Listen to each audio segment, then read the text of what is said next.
6 பொருட்களை ஒவ்வொரு பொருளையும் ரூபாய் 5க்கு வாங்கி அதில் 5 பொருட்களை ஒவ்வொரு பொருளையும் 6 ரூபாய்க்கு விற்றால் லாப சதவீதம் என்னன்னு கேட்குறாங்க. இங்கே எண்ணிக்கை மாறுபடுறதுனால இந்த எண்ணிக்கையை நம்ம சமப்படுத்தலாம். இந்த 6க்கும் 5க்கும் எல்சிஎம் எடுத்தோம்னா 6க்கும் 5க்கும் மீசியம் எடுத்தோம்னா 30. இந்த சமன்பாட்டை நாம் 5ஆல் பெருக்கலாம். 6×5 30 பொருட்களின் விலை. இதை 5ஆல் பெருக்கும் போது 5×5 25. அதே மாதிரி இதை 6ஆல் பெருக்கலாம். 6×5 30. இதையும் 6ஆல் பெருக்கணும். 6×6 36. அதாவது 30 பொருட்களை 25 ரூபாய்க்கு வாங்கி அதை 36 ரூபான்னு விற்கிறாரு. எவ்வளோ லாபம்?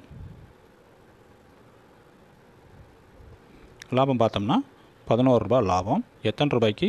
25 ரூபாய்க்கு. சதவீதம் கேட்குறதுனால 100ஆல் பெருக்கிக்கலாம். இது 4. 11 4 44% லாபம் கிடைக்கும்.